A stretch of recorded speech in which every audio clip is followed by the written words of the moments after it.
Muchas gracias, Andrés. Para mí es un gran placer estar con ustedes, pero también es un placer especial porque estoy frente a estudiantes que están formándose en todo lo que tiene que ver con las relaciones internacionales, pero también un tema además que es apasionante, ¿no? Cómo es el tema de la política migratoria a nivel mundial. Andrés me comentó que tenía alrededor de unos 45 minutos tipo clase para poder... Créanme que me llena de un gran orgullo estar frente a ustedes. Hace muchos años estuve frente a chiquilines de secundaria dando clase y volver a las aulas, la verdad que es un placer.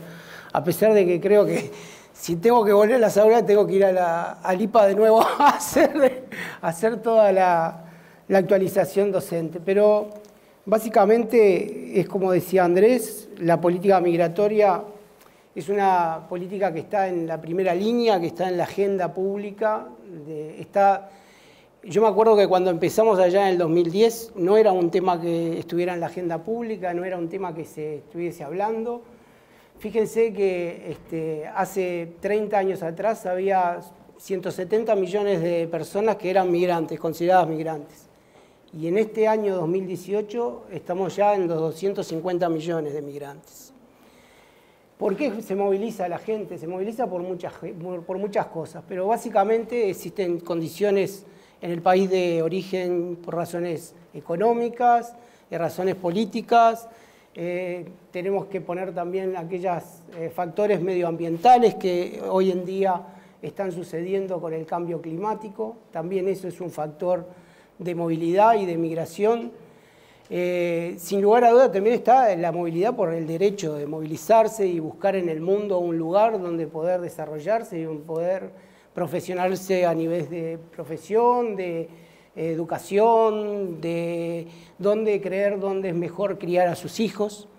Y eso es la política migratoria hoy en día en el mundo. O sea, es una movilidad humana que sí que lamentablemente el 70-75% se hace muchas veces de forma no deseada por estas razones económicas, sociales que hoy comentaba al principio, pero que bueno, que cada uno de los países que está en el mundo estamos siendo muchas veces siendo un país dual, un país que recibe gente, pero que también tiene mucha gente en el exterior.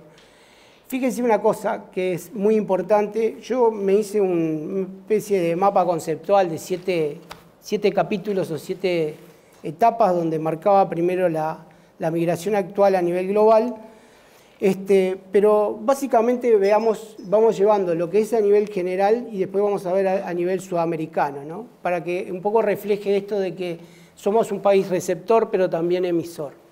En Sudamérica viven nacionales de Sudamérica viviendo fuera de un país que no es el de origen, sino en el de al lado, en el de enfrente. Dentro de la región, 5,5 millones de migrantes.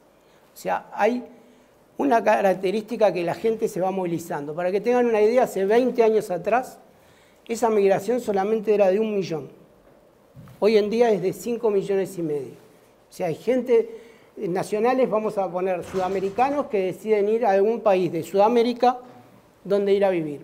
Tenemos el ejemplo, por ejemplo, Uruguay, que tiene una gran población en Argentina, para que tengan una idea, después lo vamos a ver, pero de los 526.000, 560 o a 600.000 uruguayos que están en el exterior, hay 200.000 que están en la República Argentina. Después veremos a ver las características de esa población. Pero para tener una idea, por ejemplo, Argentina es el país que más receptor de migrantes tiene. Tiene 2,5 millones de bolivianos, tiene 500.000 peruanos, tiene ahora 130.000 venezolanos. Es uno de los países más elegidos dentro de la región. Pero después miremos afuera de la región. Y ida y vuelta para comprobar que somos un país de bienvenida, pero también de despedida. Como decíamos antes, que bien lo decía Andrés, que venimos de nuestros antepasados que llegaron y poblaron esta nación y la fueron construyendo. Un periodo a partir de la segunda mitad del siglo XX, que fue de migración, pero ahora se nos da esa vuelta para recepcionarnos. Pero fíjense una cosa, afuera de la región nacionales a nivel de Sudamérica tenemos más de 10 millones de personas. Más de 10 millones de personas viven extrarregión. Esto quiere decir concentrados más bien en lo que es espacio Schengen, lo que es Europa y lo que es Estados Unidos, Canadá. Eso es lo que la población sudamericana que existe hoy. Eso nos obliga a tener una política activa con respecto a lo que es la asistencia y la cooperación consular, como yo decía. Pero, ¿qué normativa internacional nosotros podemos tener para poder enfrentar esa movilidad humana? Sin lugar a duda, tenemos por un lado la Declaración Universal de Derechos Humanos. Ustedes saben que hay artículos donde dice, creo que es el artículo 13, que dice la libre movilidad, el derecho a migrar, el derecho a circular y el derecho a elegir un lugar donde uno quiera vivir. Y el derecho a retornar también, que es muy importante eso. Entonces tenemos la Declaración Universal la Declaración Universal de Derechos Humanos, tenemos la Convención de Trabajadores Migratorios y sus familias, que también Uruguay la ratificó y la internalizó. Y después tenemos otro tipo de normativa internacional, como la de relaciones consulares del año 63, y además a nivel regional los acuerdos de residencia que firmamos a nivel de todos los países. Eso más bien es el escenario para enfrentar esa gran movilidad humana que tenemos, donde hay nacionales nuestros en el exterior. Esa es más que nada cómo nosotros nos enfrentamos a nivel de normativa internacional. Después veremos un poco las características a nivel de nacional. Pero, ¿cómo nos construimos o cómo nos convertimos en una nación que, voy a utilizar la palabra que decía siempre la historiadora Dutrenit, que hoy es residente en México y uruguaya? Uruguay se ha transformado en un país que trasciende las fronteras, en una nación que trasciende las fronteras. No podemos decir que solamente la nación uruguaya es lo que está dentro del territorio, sino que nosotros tenemos gente de primera, segunda y ahora tercera generación que está en el exterior. Yo decía hoy la cifra de algo de 526.000, 500 o 600.000 uruguayos. ¿Y por qué me dicen, si capaz que alguien me pregunta, ¿por qué no es exacto? Y no es exacto porque la Constitución de la República dice que ¿quiénes son ciudadanos naturales? El artículo 74 dice que son ciudadanos naturales los que nacen en el territorio y aquellos de madre o padre que nacen en el exterior, lo cual indica que quiero hacer una apreciación y una comparación con la normativa argentina para que ustedes entiendan. Cuando uno nace en el exterior de padre o madre uruguayo, no será, ni podrá ser. Y esa es la diferencia, por ejemplo, con la normativa argentina, que hoy está cambiando, donde dice que aquel hijo de nacional nacido en el exterior podrá ser, que solo bastará para acercarse ante un consulado dentro de los 30 días, inscribirse como nacional para después comunicarlo a lo que es la Cancillería Argentina, y el registro para quedar confirmar como nacional.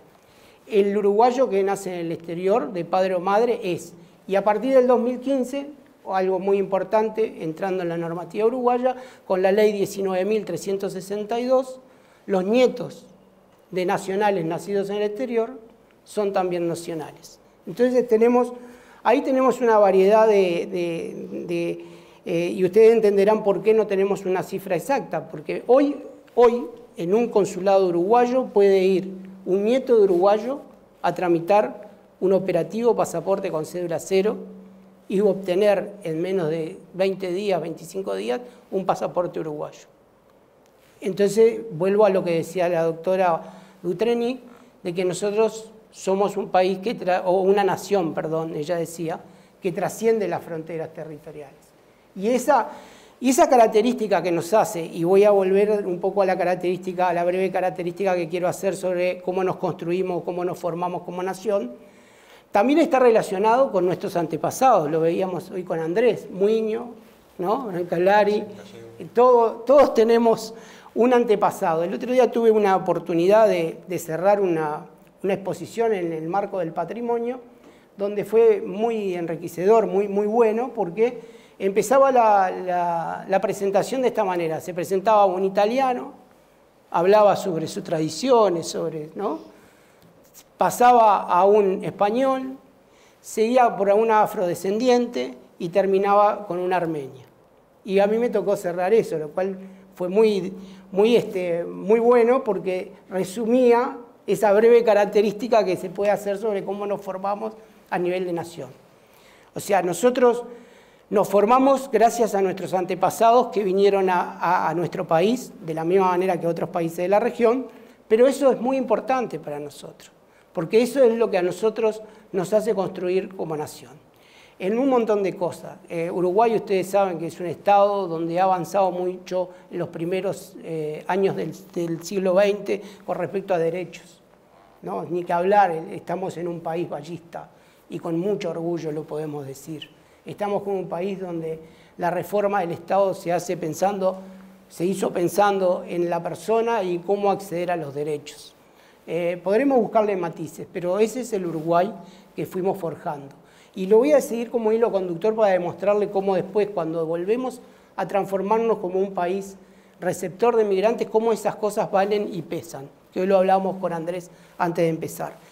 Pero ¿qué pasa? En el medio de esta construcción de nación, mucho más allá de las fronteras territoriales, donde nuestros abuelos o nuestros tatarabuelos vinieron a forjar un país como el Uruguay, en mitad del siglo XX, a partir de la década del 60, se empezó a derivar un país de inmigrantes en un país emisor de migrantes.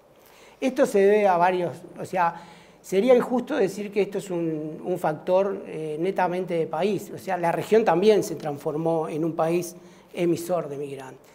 Australia, Estados Unidos, ¿no? Que recepcionaba y absorbía la mejor calidad a nivel profesional que se tenía, la gente emigraba. Por supuesto que podía haber condiciones específicas locales que llevaban a una persona a decir, bueno, emigro. Ni que hablar cuando llega en 1973 la dictadura cívico-militar, donde se instaura un gobierno dictatorial, y ahí también tenemos una gran población. Fíjese que César Aguilar habla de que entre 1973 y 1975 se fueron casi el 8% de la población uruguaya. Gente que después, que costó en que se venga, y después vamos a ver un poco, vamos a dejar la última parte para por esta forma de ver cómo nos volvemos un país receptor, ¿no? Pero el 8% de la población en ese periodo se fue. Se fue a buscar mejores horizontes, a tener hijos o a criar a sus hijos en otros lados que les daba mayor oportunidad. Esa es la realidad. A partir del siglo XXI, o sea, fíjense que estuvimos 40 y pico, tantos años siendo un país expulsor. Esto también permea en la población que 40 años está solamente viendo cómo se va la gente. Y podemos ver las cifras a nivel de la Dirección Nacional de Migraciones, que se llegaban a dar 800 residencias al año, o sea, y se iban 20.000, o sea, netamente fuimos un país que fuimos siendo expulsores. Yo quiero atarlo, esto lo vengo atando porque después vamos a hablar también de cómo la Cancillería asiste y coopera con el nacional en el exterior y con el que viene, ¿no? Pero quiero hacerlo en un hilo conductor para que ustedes lo vayan entendiendo. Fíjense una cosa, y acá me meto en la normativa uruguaya, que es muy importante. La ley 18250, que ustedes conocen, que es la del 6 de enero del 2008, que es una ley migratoria que hoy hablábamos, está con un copia y pegue muy grande de la Argentina, que también habla del derecho al migrante, de la protección al migrante, de las posibilidades, las mismas oportunidades que el nacional. Esa ley, ¿saben cuál derogó? Derogó la ley 9604 del año 36. Y saben que desde el año 36, con esa ley, al 2008, nos basamos en esa ley restrictiva, discriminatoria y algunas veces xenófoba, la invito a que la vean, con decretos reglamentarios suavizando esa ley. Pero tuvimos del año 36 al 2008 una norma que no se ajustaba a decir recibo gente tampoco. O sea que al factor emisor también las normas que teníamos no se lograba que se recepcionara un caudal de gente que dijera me voy a Uruguay porque es fácil capaz que hacer un trámite de residencia. Ese era un factor que tenía. Claro, si vos tenés 20.000 personas, 30.000 personas que se van por determinadas situaciones que puedan pasar externas y internas, entonces es muy complicado pensar, bueno, vuelvo, voy a dirigirme a Uruguay como país receptor de migrantes. Las características dicen históricas que la gente se iba, y es así. Y no era un tema de que se iban algunos y después venían otros, era unidireccional. O sea que tenemos, miren, para repasar, tenemos cómo nos construimos como nación, tenemos nuestros antepasados, básicamente siglo XIX y siglo XX, hasta la primera mitad del siglo XX. Tenemos a partir de la mitad del siglo XX para adelante un país expulsor, donde la gente se va. Y después, a partir del siglo XXI, un fenómeno nuevo, que es, primeramente, con aquellas personas que se habían ido a partir del 2005, 2006, 2007, a ver Uruguay como retorno, ¿tá? Que después vamos a contar un poquito esto de por qué retornan. Y a partir del 2011, 2012, un incremento rápidamente en las residencias concedidas, solicitadas y concedidas de la Dirección Nacional de Migración. Para que tengan una idea, la Dirección Nacional de Migraciones, después de dar 800 residencias por año, después venía dando 3.000 residencias, o sea que mejoramos. 3.000 residencias conjuntamente Mercosur y extra-Mercosur, todo junto 3.000. Pero ¿saben cuántas dimos el año pasado? Dimos 9.606 solo de Mercosur y familiares de uruguayos extranjeros. La ley 19.254. Y a nivel de Dirección Nacional de Migraciones, los extra-Mercosur, que es donde tienen que hacer la residencia, 3.800 residencias. O sea que sumado, saqué la cuenta, casi 13.000 personas eligieron venir a vivir a Uruguay. Desde el año 2011 al año 2017, el Ministerio de Relaciones Exteriores tiene registrado que pasaron de retorno 13.560 personas que fueron por la Cancillería. No quiere decir, y quiero aclararlo, que no es el universo del retornado, es lo que pasaron por Cancillería, porque el retorno es voluntario y el pasar por la Cancillería a la Oficina de Retorno y Bienvenida es voluntario. O sea que, según Martín Coljas, cuando hace el estudio sobre retorno, prevé que si Cancillería recibió 13.000 y pico, deberían haber venido 26.000. Esa es la realidad a partir específicamente del 2005, 2006, 2007, 2008, 2009. Pero, ¿por qué viene la gente? Y acá hay dos factores que son propiamente uno externo y otro interno. Primero vamos a empezar por el externo, que para mí, personalmente, Jorge Muñoz fue el que más pesó. La crisis en Europa, especialmente de dos países, y en Estados Unidos, especialmente de dos países donde albergaban más de 170.000 uruguayos. Cuando yo le contaba a esos 13.000 uruguayos, miramos quiénes son, de dónde venían o de dónde vinieron, nos encontramos que el 85% de esa gente viene de España y de Estados Unidos. Las leyes migratorias, no poder llegar a una residencia, la persecución, la crisis en España, ¿no? La pérdida de trabajo, la desocupación, toda esa gente decidió venir a Uruguay, volver a Uruguay. ¿Y por qué vino a volver a Uruguay? Porque era el lugar donde ellos nacieron y creyeron de que ahí era el mejor lugar. ¿Y cuál es el otro factor? Que yo creo que es un segundo factor, pero creo que el predominante, y quiero que ustedes entiendan, esa es mi posición, la de Jorge Muñoz, que es la que primero, si no hubiese habido una crisis en Europa, si no hubiese habido una crisis en Estados Unidos, yo creo que capaz que hubiese venido gente, pero no hubiese venido tanta gente. Uruguay ya se perfilaba como un país de vuelta o receptor de migrantes y paulatinamente iba subiendo.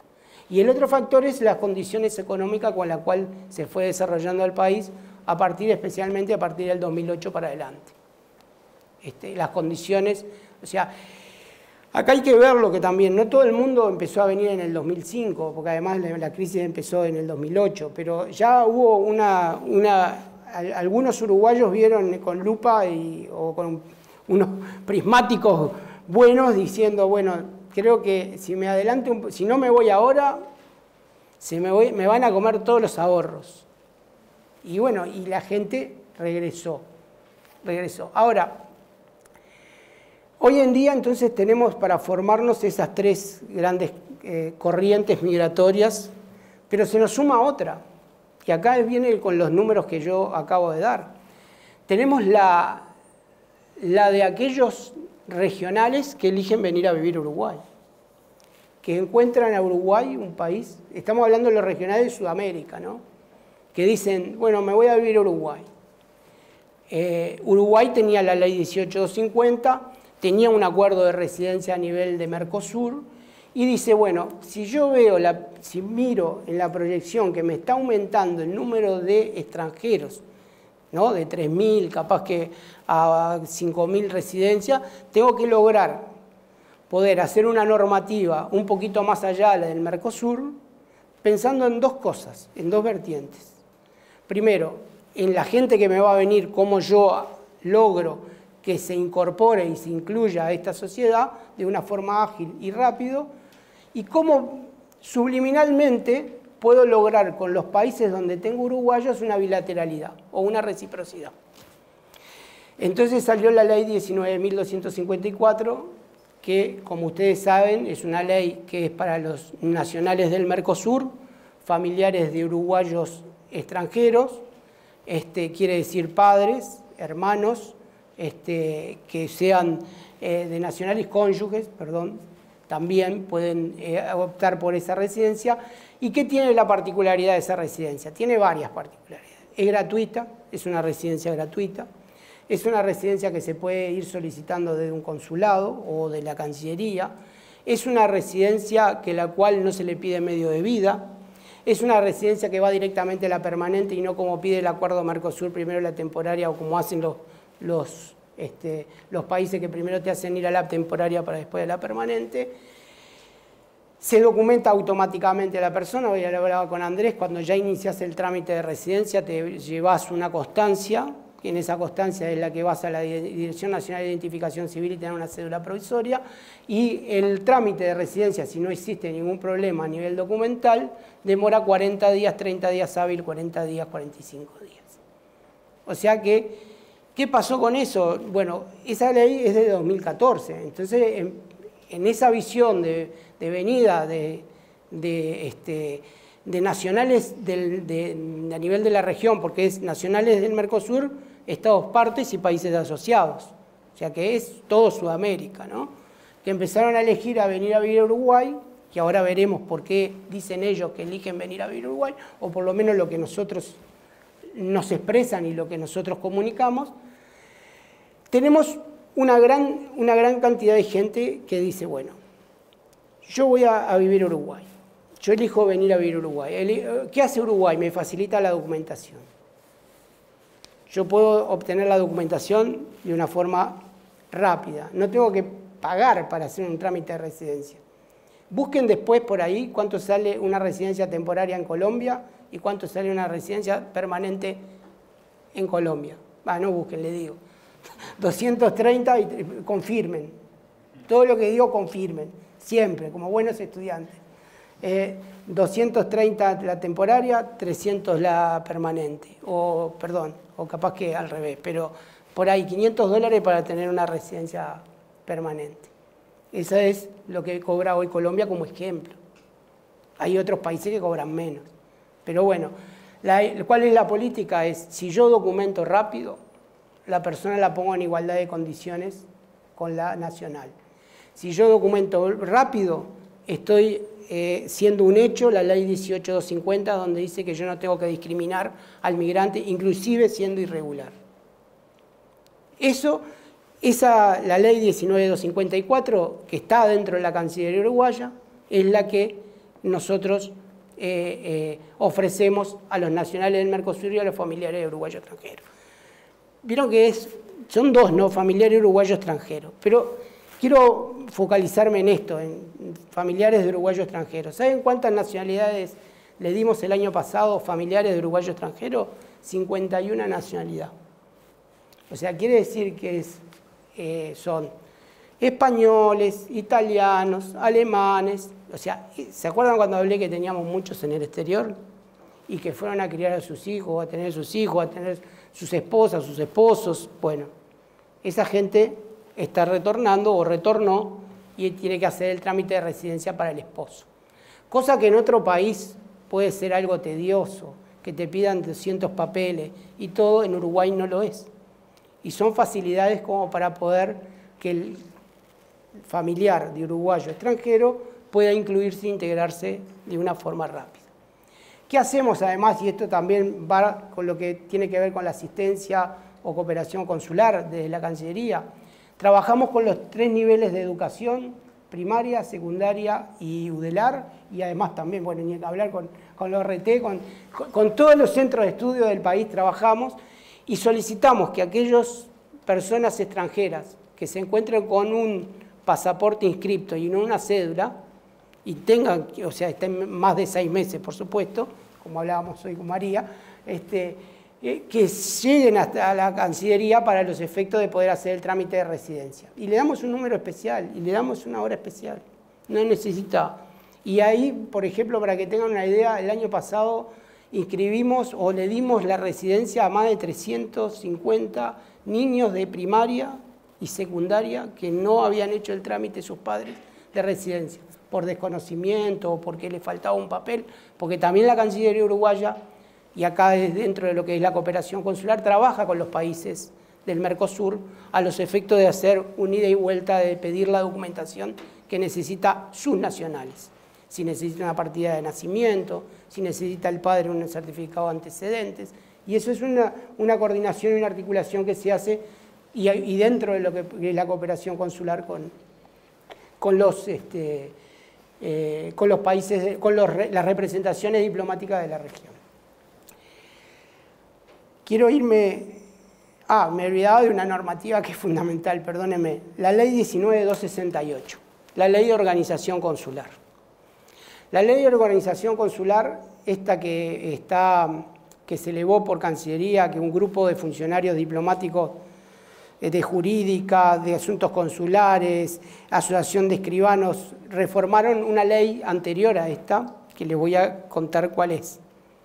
Vieron que hoy les dije la 9.604. Bueno, la ley que reformamos fue la 3.028, de 1906. Era la que decía que el cónsul se tenía que poner el pañuelo acá, y bueno, para los cañonazos cuando tenía que recibir ahí. Bueno, esa ley, pero voy a decir una cosa, que esa ley sobrevivió tanto tiempo y la verdad que sobrevivió porque fue una ley muy buena. Fue una ley muy buena, pero no para el siglo XXI. Donde la primera artículo, y los invito a verlo, dice que el funcionario consular es un servidor público, no menos cosa. Y después los invito a ver los artículos 28 en adelante, o los incisos del artículo 28, donde dice lo que un cónsul hace y lo que hace además la Cancillería frente al exterior, con nacionales y con no nacionales que desean venir a vivir a Uruguay. Entonces tenemos esa normativa que yo creo que entre la internacional y la nacional tenemos herramientas para poder ver cómo nos posicionamos acá en el Uruguay y cómo somos un país dual. ¿Y por qué dual? Porque seguimos teniendo uruguayos en el exterior.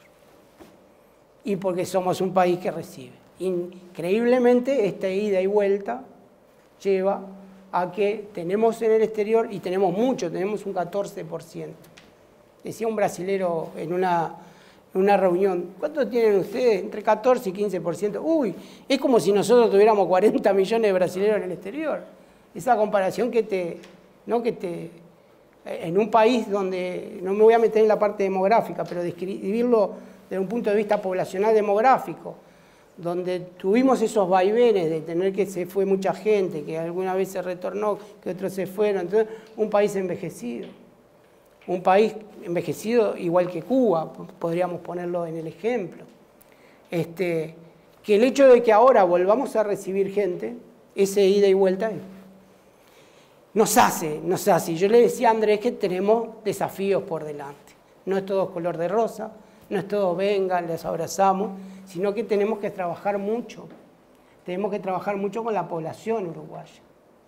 Tenemos que trabajar mucho con la población uruguaya para sacar ese chip de que éramos un país que o vinimos de los barcos o nos fuimos en un país que tenemos allá gente que alguna vez capaz que quiere volver, pero que también estamos recibiendo otras culturas, otras nacionalidades, porque además algunos dicen, bueno, se volvieron un país de inmigración. Bueno, sí, pero con diferentes características, ¿no? Con diferentes características. La población que nos está llegando hoy en día, si lo vemos por nacionalidad, no son nacionalidades tradicionales. No son italianos, no son españoles, no son franceses, no son alemanes. ¿Quiénes son los que más vienen? A nivel de Sudamérica, básicamente hoy tenemos la coyuntura a nivel de Venezuela, ciudadanos cubanos. Y esa despoblación, la que nos llega es población económicamente activa, que la media de educación y de profesión que tiene esta gente es casi un poco mayor que la del uruguayo que está acá. O sea que quiere decir que también el Uruguay no va a invertir en educación en esa gente. ¿Y cuál es el rango ahí, esa franja que vienen? Viene gente entre 18, 19 años y 45 años. Ideal para el Banco de Previsión Social. Entonces, esa gente, ustedes, fíjense, averigüen, pero yo esto me lo dijo verbalmente, pero me gusta que ustedes lo investiguen. El BPS nos comentó de que ellos tenían 34.000 inscriptos extranjeros. O sea, 34.000 inscriptos extranjeros, que yo lo traduzco, que si nosotros no hubiésemos sido un país dual, de venida, y de ida, por supuesto, pero si no hubiésemos recibido tanta gente, el déficit en el Banco de Previsión Social quizás podía ser más. Quizás podía ser más. Y esta gente que viene, bueno, viene y nos es todo un desafío a nivel de la Cancillería. Es todo un desafío porque ustedes saben que además la Cancillería, y como dijo bien Andrés, yo vengo dirigiendo la verdad que tengo como un posgrado en esa dirección, porque del 2010 venimos trabajando arduamente en un trabajo muy lindo, con mucho orgullo y con mucho amor, que es cómo actualizamos una dirección que ustedes saben, que os les cuento, anterior al 2005 era Dirección de Asuntos Consulares, y a partir del 2005 se transforma en Dirección General para Asuntos Consulares y Vinculación, bien largo, no podían otra, pero lo hicieron así, y que después la ley, la 18250, te dice de que la Dirección General es la encargada de la política de vinculación con los uruguayos en el exterior y la de retorno. Pero también la 19254 dice que la Dirección General es la que está encargada de tramitar la residencia. Entonces, es un gran desafío. Y aparte, atrás mío, hay un montón de gente, de personas, funcionarios públicos, del cual pudimos formar un equipo que yo siempre digo futbolísticamente, transpira la camiseta y cada día, cuando hace un gol, besa su camiseta. Y es la de ser servidores públicos. En este país, el ser servidor público es algo muy especial, porque fíjense una cosa, nosotros capacitamos a los funcionarios consulares, a los diplomáticos, a los administrativos y a los técnicos que ingresan en la Cancillería. Los capacitamos en el área comercial, en el área económica, en un montón de áreas, pero también le decimos que el artículo 1 de la ley 19268 dice que el funcionario diplomático es un servidor público. Y cuando hablamos de servidor público es que va a estar o en Cancillería, o en alguna oficina consular, o en alguna misión embajada, recibiendo una demanda de algún compatriota que necesita de algo de nosotros. Y ese algo puede ser una partida de nacimiento, una inscripción de nacimiento para mi hijo, una asistencia porque tuvo un accidente con un compatriota y tenemos que asistir a ellos y a la familia, una coordinación con el país porque hay 40.000 jubilados que viven en el exterior y tienen que cobrar a través del BPS. Entonces, ¿cómo hacemos el fe de vida? El fe de vida es que la persona va al consulado y dice, yo estoy vivo, hay un sistema electrónico en el Banco de Previsión Social que una vez que la persona se presenta y firma que está vivo con su documento de identidad, se le habilita la jubilación y puede cada 6 meses tiene que ir al consulado para poder renovar sus... que lo hacemos con el BPS y lo hacemos con otras cajas también, la policial, la profesional, la militar. 40.000 son solamente del BPS para que tengan una idea.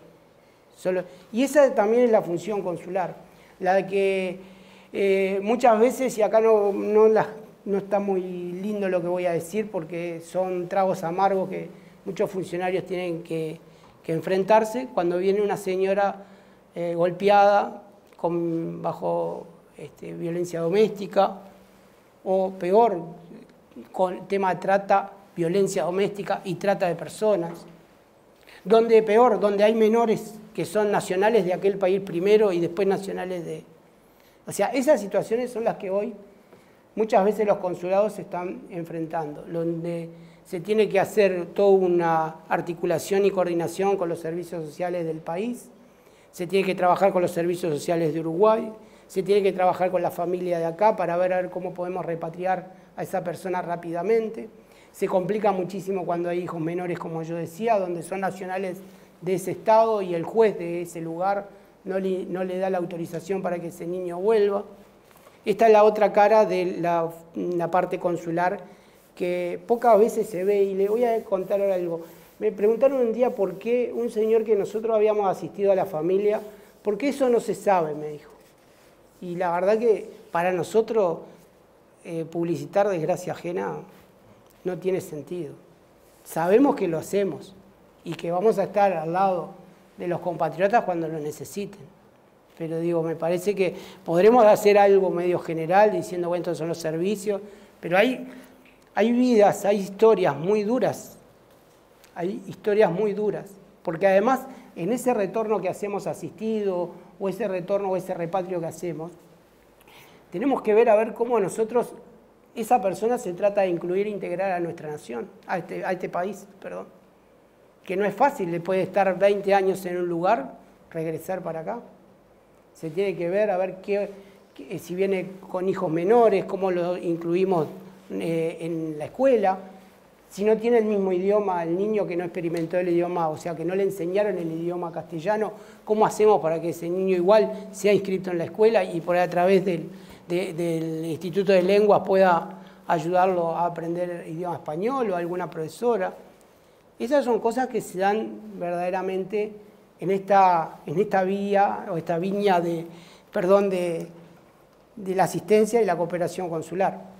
Y nos queda la Dirección General, para terminar, o para darle paso a lo que ustedes quieran preguntar, una función muy importante que la Dirección General y quien esté acá sentado preside la Junta Nacional de Migración. La Junta Nacional de Migración, ustedes verán la Ley 18250, los artículos 24, 25 y 26, donde la Junta Nacional de Migración tiene la potestad o la función de ser un órgano que son de varios organismos. Está el Ministerio del Interior, el Ministerio de Trabajo, el Ministerio de Desarrollo Social, Cancillería que la preside y Presidencia que articula y coordina y propone al Poder Ejecutivo política migratoria. Por ejemplo, voy a comentar algo muy importante que ahora a partir de 1 de enero vamos a tener, que es, y esto también, vieron que yo en un momento dije de que tratar de hacer normas que nos sirvan para después cómo defendemos a los uruguayos en el exterior, ¿no? Ustedes saben que Uruguay está muy de lleno con el gobierno electrónico. Hoy ya se está emitiendo el pasaporte con chip, por supuesto, con ingredientes biométricos, pero sí se está expidiendo el certificado de antecedentes a nivel electrónico con firma digital, con código de verificación. Lo que ahora nosotros estamos poniendo en rendición de cuenta es un artículo que para fines migratorios, aquellos documentos que se puedan comprobar su autenticidad mediante una plataforma del organismo que los pide, no van a necesitar apostillado. Entonces ahí voy a comentarles. El certificado de antecedentes es uno de los que podría decir vulgarmente el pan caliente que tiene un inmigrante para acceder a una residencia. Entonces, en algunos países no es tan fácil apostillar los documentos. No es tan fácil. Y creo que no queda elocuente, por ejemplo, los ciudadanos venezolanos están teniendo problemas para apostillar los documentos. Pero cuando hicimos la norma pensamos en todo. Brasil hace... Miren esto, para que tengan una idea. A mí me llega un certificado de antecedente de forma digital. Yo entro en la página que me dice acá www, busco, pongo el código de verificación o el código QR y a mí me sale el mismo documento y me dice que es verdadero. Por la normativa uruguaya que tengo hasta hoy, ese documento, aunque yo lo pueda identificar, lo tengo que apostillar. Entonces, a partir del 1 de enero, cuando alguien me traiga un documento digital que yo pueda comprobar, con fines migratorios, por favor, no se olviden, con fines migratorios, lo voy a poder verificar, no van a tener que necesitar apostillar. O sea que, aparte de yo darle la residencia gratis, va a tener menos costo el migrante para poder... Pero, ¿por qué se hace esto también? Porque después vamos a ir a buscar la reciprocidad a otros países. Porque nosotros vamos a decir, miren, nosotros tenemos esta norma y estamos expidiendo este documento. Nos gustaría la reciprocidad para hacerlo. Y miren una cosa, firmamos la reciprocidad de la residencia con Brasil, que quedó operativo en el 2017. Un uruguayo en Brasil, 0 pesos para hacer la residencia. Estamos por firmar ahora con Argentina y Paraguay. O sea que se nos están sumando otros países. Eso es netamente para beneficiar al uruguayo que está en el exterior. Pero ¿vieron cómo se tiene que trabajar con el que se recibe, pero que la normativa también nos sirva para, como tenemos muchos uruguayos del exterior, a ver cómo los podemos ayudar, cómo podemos colaborar, cómo podemos simplificar? El lema de la Dirección General, simplificación administrativa, modernización tecnológica y trabajo en perspectiva en derechos. Esas son las 3 grandes líneas que trabaja nuestra Dirección General. Y de la Junta Nacional de Migraciones venimos trabajando, que yo le decía a Andrés hoy, en una diversificación de visas, donde va a haber una visa de estudio, una visa de trabajo, una visa de reunificación familiar, una visa para congresos y eventos internacionales con carácter público, y por supuesto que va a estar la visa de turismo y la visa de negocios. Eso es lo que sale ahora en más, está en refrenda de los ministerios, el decreto. Pero bueno, este es parte del trabajo que venimos haciendo desde Cancillería. La verdad que nos encanta, vuelvo a decir lo que empecé a decir, nos encanta estar acá, contarles a ustedes lo que estamos haciendo, cómo estamos trabajando, qué es lo que capaz que nos está faltando. Y una cosa importante, y algo que les pido ayuda, tenemos que cambiar las cabecitas a la interna de la población uruguaya. Tenemos desafíos por delante. La población uruguaya es muy solidaria, pero a veces no lo es. Discrimina por el color de la piel, que eso ya lo teníamos de antes. Discrimina por el acento, discrimina por la cultura.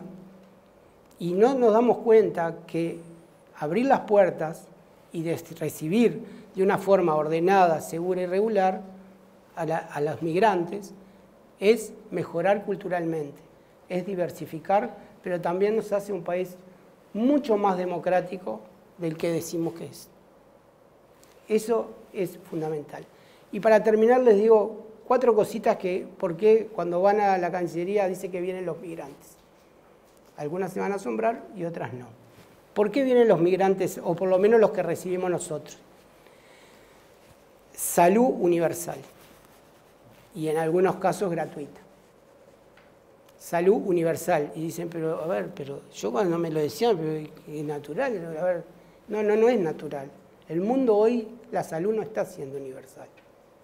Se está cada día más por partecita. Necesitaba que te asegure el riñón, te aseguro el riñón, pero el hígado no.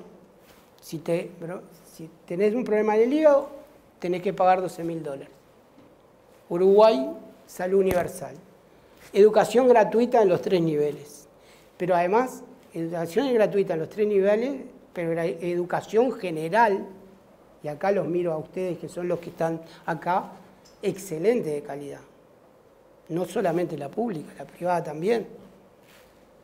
O sea que tenemos salud, educación, ¿Saben lo que dice la gente?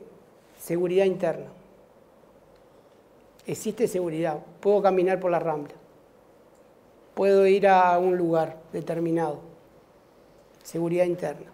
Lo otro es relaciones laborales estables, concretas, y con consejos de salarios que me permiten, tanto a un migrante como a un no migrante, cuando entro dentro de un grupo, ganar lo mismo que gana un nacional. Y esto, fíjense que en otras partes del mundo, un migrante quizás pueda ser llamado a un trabajo por migrante y para pagarle menos.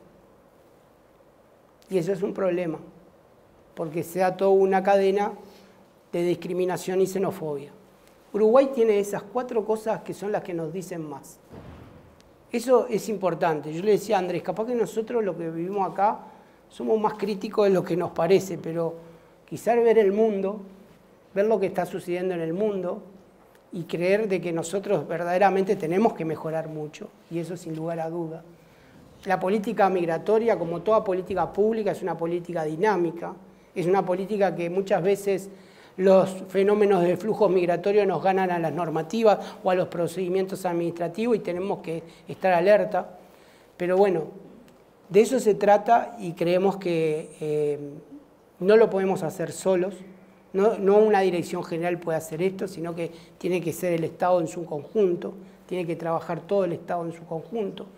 Tiene que también la sociedad civil, la academia participar con sus ideas, con sus propuestas, con su forma. Muchas veces lo que estamos en un lugar público no estamos muy de cerca con lo que pasa en la vida. Y la sociedad civil muchas veces nos dice, miren qué pasa esto, bueno, lo otro. Y eso nos llama a aplicar determinados procedimientos o cambios de los procedimientos para mejorar esa inclusión y esa inserción. Uruguay va a seguir teniendo gente en el exterior. Vuelvo a decir lo que decía nuestra profesora Dutrení, debemos tener al Uruguay como un país de nación mucho más allá de las fronteras. No vamos a decir que vengan todos porque eso no sería ni viable ni estratégico. Debemos trabajar con los que están en el exterior, con los que están acá, con los que quieren retornar y aquellos que van a venir sin lugar a duda y crear condiciones para la retención de jóvenes. Eso es fundamental. Así que muchas gracias.